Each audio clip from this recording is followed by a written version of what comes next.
আসসালামু আলাইকুম গাইস, কেমন আছেন সবাই? আশা করি ভালো আছেন। আলহামদুলিল্লাহ, আমিও ভালো আছি। আবারও আসলাম অনেকদিন পর আপনাদের মাঝে আমার আর একটা নতুন ব্লগ নিয়ে। তো আমরা একটু ঘোরাঘুরির জন্য বের হলাম, আমার ফ্রেন্ড এবং আমার কিছু বোন। তো আমরা কোথায় গেলাম, কি ঘোরাফেরা করলাম, কি খাইলাম, তো সেগুলো দেখার জন্য অবশ্যই আমার সাথে থাকবেন এবং ব্লগটি শেষ পর্যন্ত দেখবেন। দেখতে পাচ্ছেন আমরা কোথায় আসছি। হ্যাঁ, দিনাজপুরের একটা নামকরা রেস্টুরেন্ট চা বাহে, যেটি দিনাজপুর বড় ময়দানের পাশে অবস্থিত। তো বাসায় বসে একটু বোরিং হচ্ছিলাম, তাই সবাইকে নিয়ে বের হয়ে পড়লাম এবং ঘুরতে চলে আসলাম এখানে। আর আপনারা তো জানেন, আমার একটু বোরিং লাগলেই আমি চলে আসি দিনাজপুর বড় ময়দানে।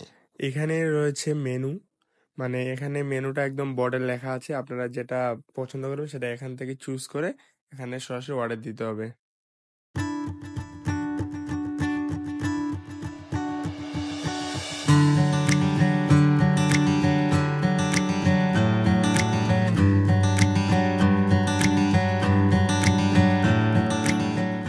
তারপরে আমরা বসে বললাম একটা রুমে। আসলে এখানে অনেকগুলো রুম আছে।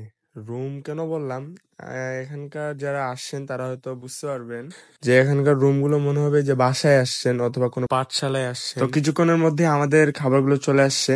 আমরা খাওয়া দাওয়া করে বের হয়ে পড়লাম এবং বের হয়ে দেখি যে অন্ধকার নেমে গেছে এবং অনেক লোকজন এখানে ভিড় করতেছে।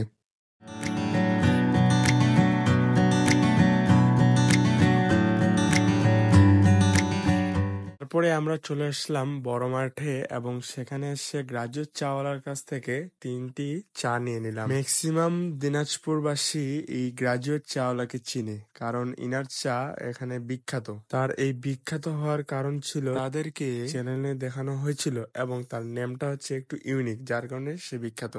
তারপরেই আমরা নিয়ে নিলাম 3টি ভুট্টা পোড়া, কারণ এটা আমার ফেভারিট একটা জিনিস। দিনাজপুরের সবচেয়ে সুন্দর সুন্দর জায়গাগুলোর মধ্যে রাতের বড় মাঠ কিন্তু একটা অন্যতম। তো আজকে এ পর্যন্তই, আর কথা বাড়ালাম না। সবাই ভালো থাকবেন, সুস্থ থাকবেন, দেখাবো অন্য কোনো ব্লগে। ততক্ষণ পর্যন্ত আল্লাহ হাফেজ।